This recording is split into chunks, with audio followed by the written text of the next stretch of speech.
कंस ने कहा कि अक्रूर जी आप ज्ञान मत दो मुझे। मैंने बोला ना कि वृंदावन जाओ और जा करके वहां से कन्हैया और वहां से दाऊद दयाल को लेकर के आओ। अब अक्रूर जी महाराज मथुरा से आपसे बता दें कि रथ को सजाए और रथ में घोड़े को लगा करके चल दिए। रथ हाके घोड़ा चल दिया। अब यहां रथ में बैठे बैठे अक्रूर जी ये सोचने लगे, मथुरा से वृंदावन का रास्ता कितने दूर का है? 15 मिनट का। 15 मिनट से 20 मिनट लगता है मथुरा से वृंदावन जाने में। अक्रूर जी महाराज रथ में बैठ करके ये सोचने लगे कि आज कौन सा जन्मों का पुण्य उदय हुआ है कि आज मुझे लाला का दर्शन होगा, आज मुझे कन्हैया का दर्शन होगा। यह सोचते सोचते उन्हें ध्यान लग गया कन्हैया का और रथ में ही ध्यान लग गया और घोड़ा सब जो है कि जहां हरा हरा घास देखते वहां चलने लगे। जाना था वृंदावन, रास्ता कोई और पकड़ लिए। अब सुबह से शाम हो गया और अभी तक पहुंचे नहीं। जब शाम हुआ ध्यान टूटा तो अक्रूर जी महाराज ने कहा कि अरे मैं तो वृंदावन जा रहा था, फिर देखे कि मैं रथ पे बैठा हूं। फिर संभाले रथ को और चले और जैसे वृंदावन में गए वहां दोनों भाई कन्हैया और बलदेव दोनों 9 लाख गैया को चरा करके उधर से चले हैं। और शाम का समय था, गोधूली बेला था। गैया को चरा करके लेकर के आ रहे हैं भगवान और 9 लाख गायों का जब चल रही है तो धूल उड़ रहा है और वो धूल से भगवान पूरा धूल से ही नहाए हुए हैं। भगवान के शरीर में पूरा मिट्टी मिट्टी लगा हुआ है और भगवान उधर से आ रहे हैं। और जैसे भगवान गोविंद ने देखा अक्रूर जी का रथ, भगवान गैयों के झुंड से, ग्वाल बालों के झुंड से दौड़ते हुए गए और अक्रूर जी ने देखा कि अरे यह गायों के झुंड से मेरा गोविंद आ रहा है। अक्रूर जी महाराज कूद गए रथ से और कूद करके वृंदावन को मिट्टी को प्रणाम करने लगे और कहे कि मेरा भाग्य देखो कि मैं अभी नंद बाबा के घर तक नहीं गया और यहाँ गोविंद आ गया मुझसे मिलने के लिए। और जैसे गोविंद आए नंद बाबा के चरणों में प्रणाम किया। काका जी प्रणाम कर रहे हैं।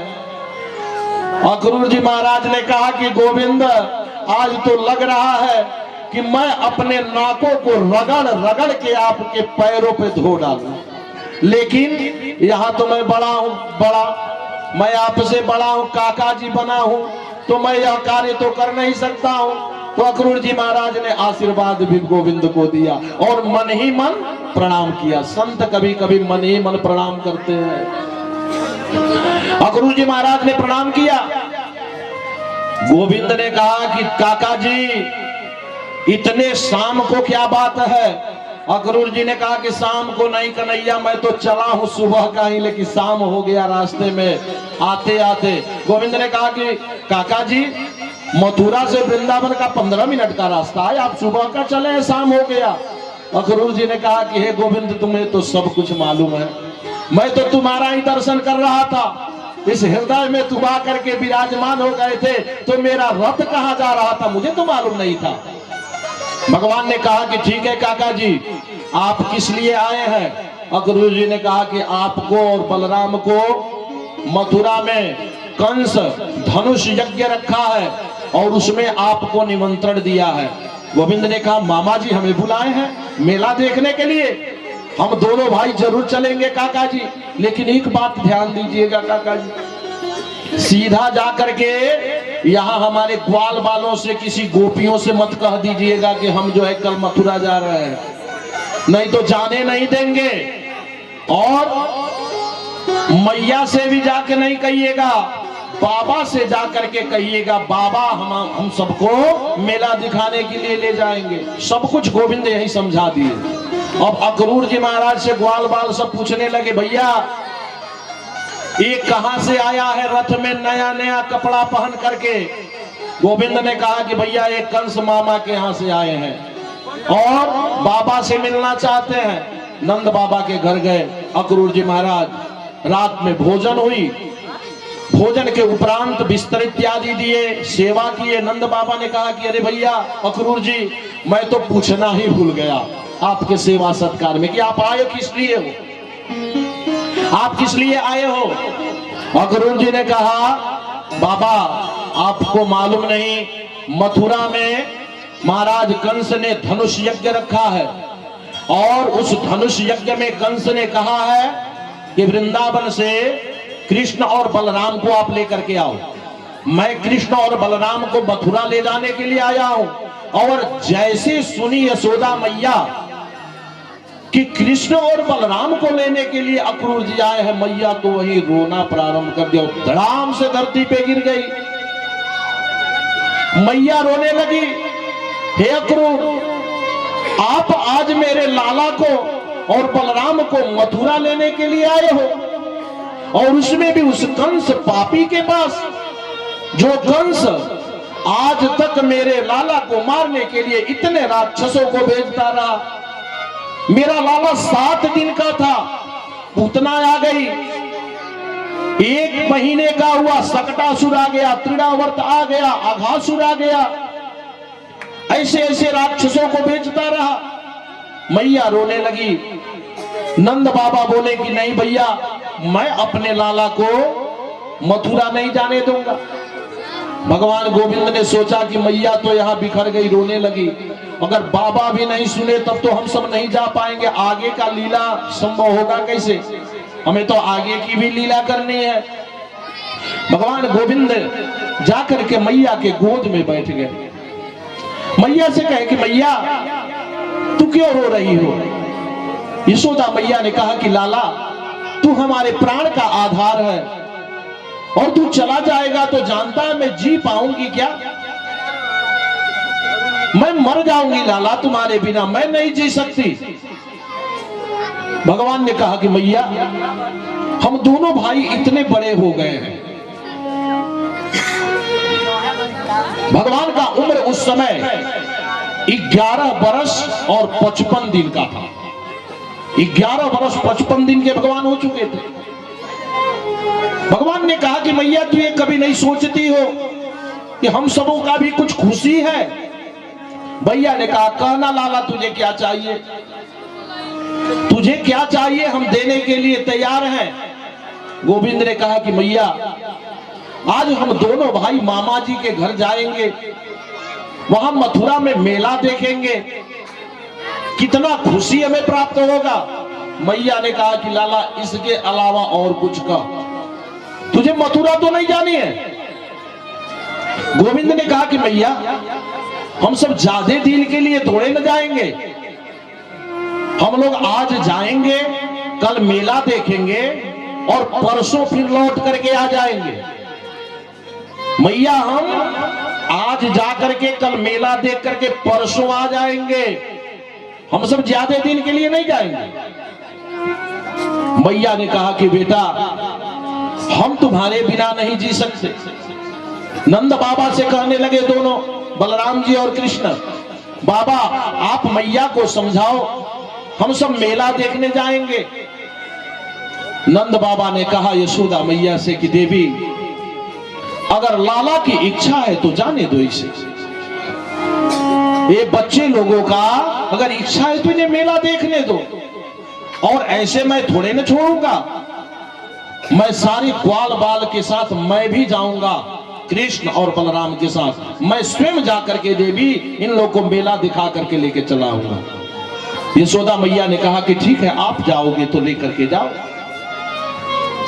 अब नंद बाबा बैलगाड़ी सजाने लगे, फूल माला लगाने लगे, और उसमें जितने ग्वाल बाल थे, भगवान कृष्ण के जितने मित्र थे, सबको बैलगाड़ी पे बैठा लिए मथुरा के लिए निकल गए।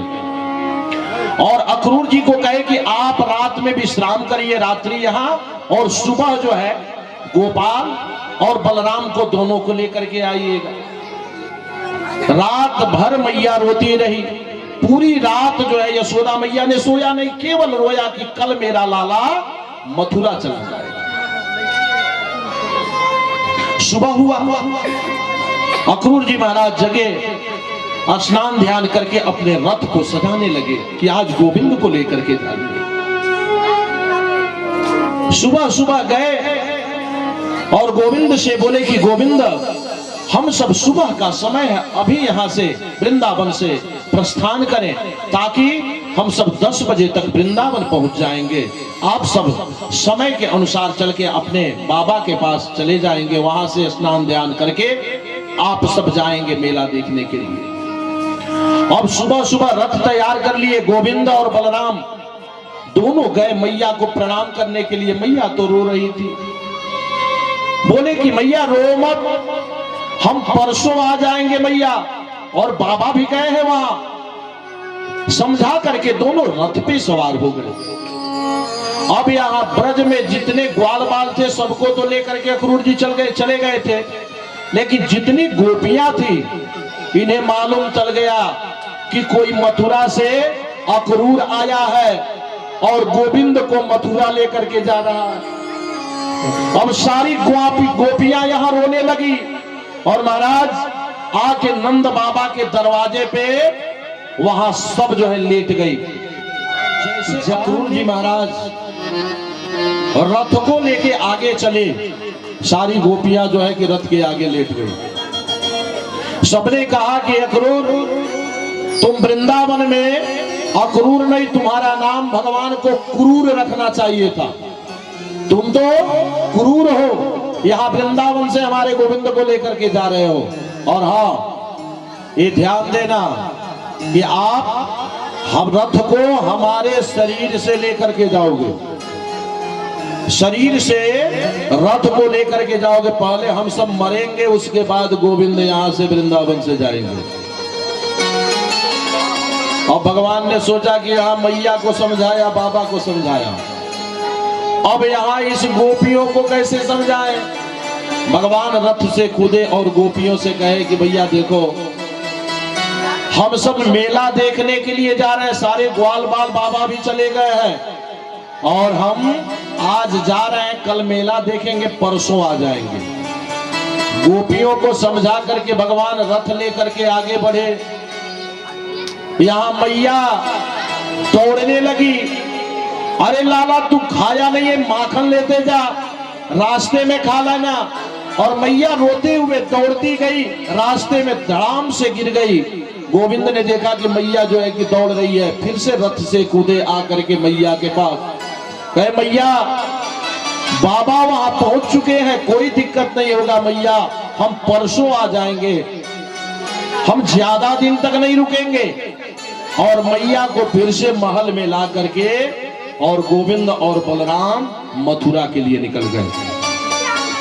अक्रूर जी महाराज जब गोविंद बलराम को लेकर के रथ में जाने लगे, अब सोचे कि भैया अब क्या करूं, अब तो केवल जमुना पार करूंगा और वृंदावन से मथुरा आ जाएगा और कंस मार देगा।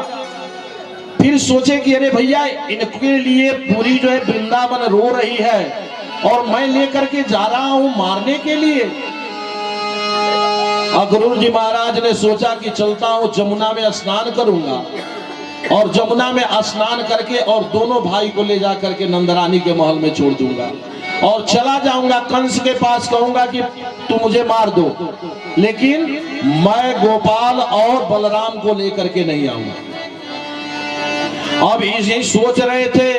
गोविंद ने सोचा कि गोपियों को समझाया, नंद बाबा को समझाया, मैया को समझाया, अब काका जी को मोह हो गया, लगता है कि हमें मथुरा मेला देखने को नहीं मिलेगा। अब भगवान ने कहा काका जी मुझे भूख लग गई है बहुत जोर से। अब अक्रूर जी ने कहा कि देखो इनको अभी भूख लग गई, पता नहीं मेला में जब युद्ध प्रारंभ होगा तो कई साल तक युद्ध चलेगा, खाने को मिलेगा कि नहीं। अक्रूर जी को लगा कि ये भगवान नहीं हो सकते, गोविंद नहीं हो सकते, अरे ये दोनों बालक हैं, इन्हें छोड़ दो। अक्रूर जी महाराज गए जमुना में और जमुना जी में जैसे डुबकी लगाई तो 100 फन वाले नग पे 100 फन वाले नाग देवता के ऊपर वही गोविंद बैठे थे। अब जल में देखे भगवान को, फिर तुरंत जो है ऊपर निकले, रथ के तरफ देख रहे हैं तो भगवान रथ में भी बैठे हैं। और फिर तुरंत डुबकी लगाई तो वहां भी देख रहे हैं कि वह 100 फन वाले नाग के ऊपर बैठे हुए हैं। अक्रूर जी समझ गए कि यह मनुष्य नहीं है तो गोविंद ही है मेरे, और उसी जल में प्रार्थना किया। अब तो अक्रूर जी को समझ में आ चुका था कि अब कंस का मौत निश्चित हो चुका है। और अक्रूर जी महाराज आए, अब भगवान ने कहा कि काका जी कुछ खाने के लिए, तो अब तो अक्रूर जी समझ गए थे, कहे कि हे गोविंद, तू तो सबका पालन करता है, तू तो सबको खिलाता है, मैं तुझे क्या खिला सकता हूँ। चलो बाबा वहां कुछ न कुछ बनवा करके रखे होंगे। अक्रूर जी मथुरा लेकर के आए और मथुरा में ला करके नंद बाबा के पास दोनों बलराम और कृष्ण को छोड़ करके अक्रूर जी चले गए। महाराज कंस से कह दिए, महाराज हम दोनों को ला दिए हैं मथुरा में, अब वो सब कल भ्रमण करेंगे मेला में। अब सुबह सुबह गोविंद बाबा से बोले कि बाबा अब हम सब मेला में देखने जाएंगे। नंद बाबा ने कहा कि भैया मेला देखने जाना बच करके जाना। भगवान ने कहा कि बाबा आप निश्चिंत रहो, हम सब कुछ दूर मेला देख करके आ रहे हैं। और सारे ग्वाल बाल को लेकर के और कन्हैया और बलराम चल दिए मेला देखने। अब जितने ग्वाल बाल थे सब ग्वाल बाल कहे कि लाला, अरे हम लोग सुने हैं कि यहाँ कंस मामा का घर है, और ये बताओ कि हम सब वृंदावन से रातों रात जो है बाबा ने बैलगाड़ी पर लेकर के चले आए। तो किसी का फटा हुआ वस्त्र था, किसी का सिला हुआ वस्त्र था, किसी का लाल वस्त्र था, पीला वस्त्र था। ग्वाल बालों ने कहा भैया मामा के घर चलना है, कुछ अच्छा वस्त्र मिल जाता तो बहुत अच्छा होता। गोविंद ने कहा कि ठीक है भैया, तुमको वस्त्र चाहिए, चलो वस्त्र का कुछ इंतजाम करता हूँ। गए वहां धोबी घाट पर लेकर के ग्वाल बालों को गए। अब वहां धोबी जो कंस का धोबी था, कंस का कपड़ा खींचता था, वह कंस का कपड़ा धुल रहा था। धोबी को मामा के गांव में जब भगना आता था पहले तो पूरे गांव को मामा कहता था, सब लोग मामा लगते थे।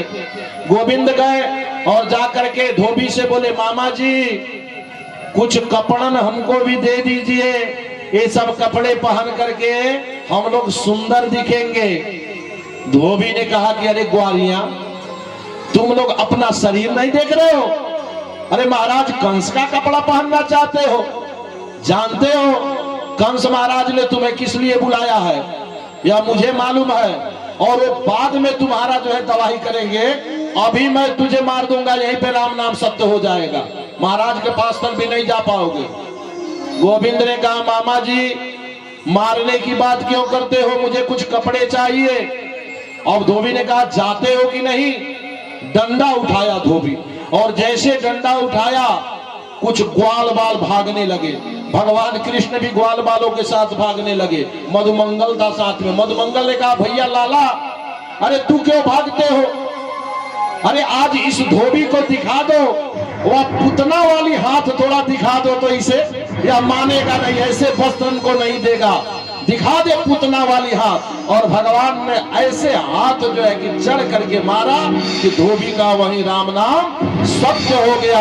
बोले वृंदावन बिहारी लाल की जय। और मथुरा में भगवान ने धोबी को मार करके ग्वाल बालों को कहा कि भैया अब पहनो जिसको जिसको जो कपड़ा पहनना है। अब राजा का कपड़ा, रेशमी कपड़ा, सुंदर सुंदर कपड़ा सब ग्वाल बाल पहन लिए। अब सारे ग्वाल बाल पहन करके और मथुरा में चले। अब महाराज एक लीला और हो गई। अब जब महाराज कंस के कपड़ा पहन करके सब ग्वाल बाल जा रहे हैं, तो जिस रास्ते से ये लोग जा रहे हैं उधर झाड़ू लगाने की जरूरत नहीं है, उधर अपने आप झाड़ू लग रहा है। क्यों कि ये लोग जो है इसमें सबसे जो बड़े थे भगवान कृष्ण 11 बरस 55 दिन के थे।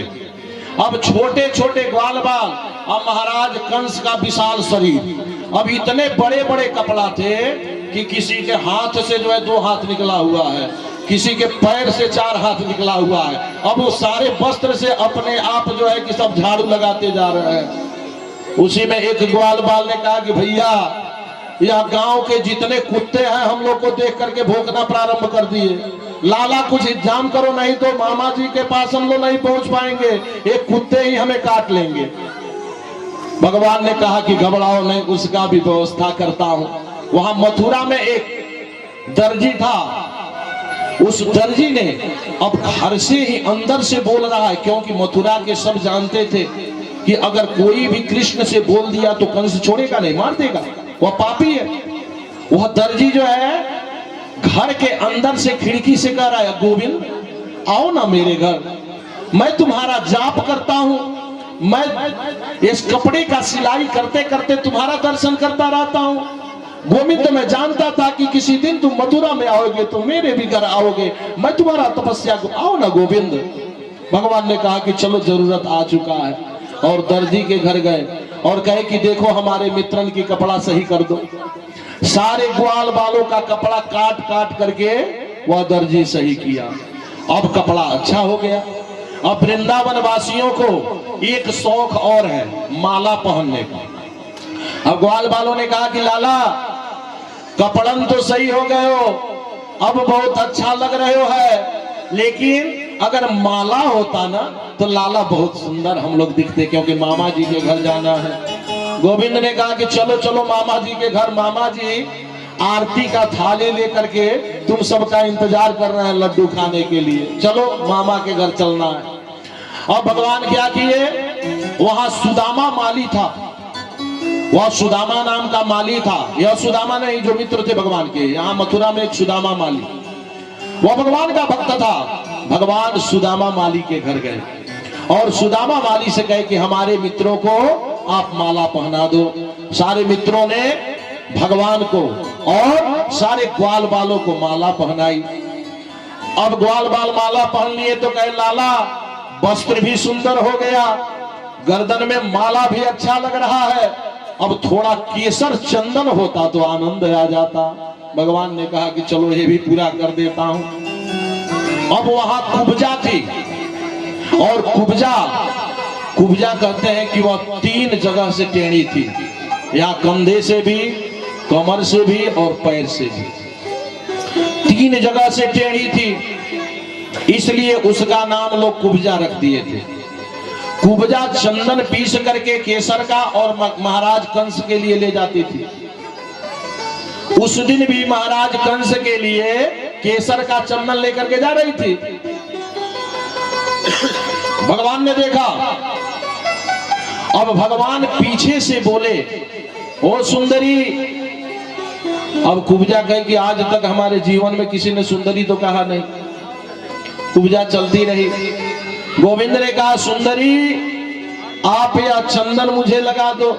कुब्जा से रहा नहीं गया, पीछे मुड़ करके आई, गोविंद के चरणों में गिर गई। महाराज कंस पापी बोला है कि अगर आपसे कोई बात कर लेगा तो उसको मृत्यु दंड देंगे, लेकिन मुझे डर नहीं, भले कंस मुझे मार दे, गोविंद आप बोलो कि आपको क्या चाहिए।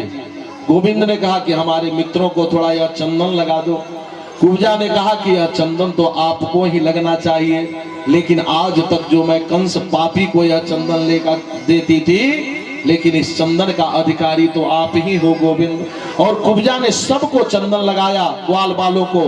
फिर भगवान गोविंद को भी सुंदर केसर तिलक लगाया। भगवान गोविंद जब तिलक लगा दी तो अपने पैरों से कुब्जा के पैर को दबा दिए, कुब्जा के पैर को दबा दिए, और ऐसे अंगुष्ठा लेकर के कुब्जा के यहाँ गले के पास लगा करके, और भगवान थोड़ा सा उठाए, अब वह 16 बरस की सुंदरी बन गई। वह 16 बरस की सुंदरी बन गई, क्योंकि शास्त्र कहता है ना कि भगवान अगर चाहे तो लंगड़ा भी जो है पहाड़ चढ़ सकता है, अंधा भी देख सकता है, अगर भगवान की कृपा हो जाए तो गूंगा बोल सकता है। भगवान की कृपा से कुब्जा सुंदरी बन गई। उसके बाद से भगवान गए, और पहले जो है कि हाथी आ रही थी रणभूमि के आगे, बलराम जी ने हाथी का पैर पकड़ा और घुमा करके धड़ाम से पटक दिया। हाथी का राम नाम सत्य हो गया। भगवान रणभूमि के तरफ गए और धनुष रखा हुआ था, धनुष को उठाए और धनुष को उठा करके दोनों हाथ से धड़ाम से धनुष को तोड़ दिए। और जैसे धनुष टूटा, कंस बोला कि यह आवाज कहां से आया भैया, यह आवाज कहां से आया। राक्षसों ने कहा महाराज वह नंद का छोरा आ गया है और उसने धनुष को तोड़ दिया। अब कंस को डर हो गया, क्योंकि भगवान शिव ने कहा था कि इस धनुष को कोई तोड़ नहीं सकता और जो तोड़ देगा वो तुम्हें छोड़ नहीं सकता। अब कंस को डर हो गया। वह बोला कि रणभूमि तैयार है। कहे कि हाँ रणभूमि में सल, तोसल, मुष्टिक और चाणूर, यह 4 पहलवान है महाराज, और इस चारों से 4 करोड़ लोग भी नहीं बचेंगे, ये मार देंगे। अब कंस 5वें मंजिल पे बैठ गया। अब भगवान आ गए, रणभूमि में लड़ने लगे। भागवत में आया है कि भगवान 11 साल 55 वर्ष के हैं और 2-2 पहलवान से 1-1 लोग लड़ रहे हैं। बलराम जी चाणूर और मुष्टिक से लड़ रहे हैं और सल और तोसल से भगवान गोविंद लड़ रहे हैं। घुटना से घुटना भगवान पहलवान के मिला रहे हैं, हाथों से हाथ मिला रहे हैं और भगवान या माथे से माथा मिला करके लड़ रहे हैं। और जितने मथुरा में जितने भक्त थे वो सब बैठ करके माला जपने लगे, माला प्रारंभ कर दिए। कंस पापी इतना सुंदर बालकन को बुलाया और मारने के लिए, अरे चाणूर से, सल तोसल से, मुष्टिक से लड़ा रहा है। भगवान लड़ते लड़ते बलराम जी महाराज ने ऐसा मुष्टिक का प्रहार किया कि चाणूर और मुष्टिक का तो वही राम नाम सत्य हो गया, और सल और तोसल को भगवान लड़ते लड़ते दोनों का पैर पकड़े और पैर पकड़ करके हिलाया और चारों दिशा में दिखा करके धड़ाम से वही पटक दिया। उनका भी राम नाम सत्य हो गया। बोल वृंदावन बिहारी लाल की जय। अब भगवान ने देखा कि मामा कंस 5वें मंजिल पे बैठे हुए, तुरंत भगवान ने छलांग लगाई और 5वें मंजिल पे पहुंच गए। और 5वें मंजिल पे पहुंच करके और कंस मामा का ऐसे ही बाल पकड़ लिए गोविंद। अब कंस कहा कि अरे चाणूर, अरे सल तोसल कहाँ हो, ये नंद का छोरा मेरे पास कहां से आ गया, अरे छोड़ो मुझे। गोविंद ने कहा मामा जी, सल तोसल चाणूर जितने राक्षस थे सबको वहां मैं भेज दिया और वहीं आप भी जाने का तैयारी करो, अब आपको भी वहां भेज करके ही छोड़ूंगा। कंस ने कहा पहले बाल छोड़ो, मेरा दर्द हो रहा है। अरे बाद में बैठो बैठ करके बात करो। भगवान ने कहा कि मामा जी दर्द हो रही है। हाँ बहुत दर्द हो रहा है। गोविंद ने कहा आज आपको मालूम चला कि बाल पकड़ने से दर्द हो रहा है। अरे आपने मेरी मैया देवकी का बाल पकड़ करके और तलवार लेकर के जिस दिन काटने चले थे, आकाशवाणी ने कहा था कि अष्टम गर्भ जो है, अष्टम पुत्र काल होगा, तो आपने मेरी मैया का बाल पकड़ लिया था और काटने चले थे। उस दिन आपको तो समझ में नहीं आया कि उसको दर्द हो रहा होगा। आज आपका बाल पकड़ा गया तो आपको समझ में आ रहा है कि दर्द हो रहा है। मामा जी मैं तो किसी को जल्दी पकड़ता नहीं हूं, जिसे पकड़ लेता हूं जब तक उद्धार नहीं हो जाता तब तक छोड़ता ही नहीं हूं। और भगवान कंस को उठाए और उठा करके चारों दिशा का दर्शन कराए और चारों दिशाओं का दर्शन कराने के बाद रणभूमि में धड़ाम से पटक दिया। वहीं कंस महाराज का भी राम नाम सत्य हो गया। बोल दे वृंदावन बिहारी लाल की जय।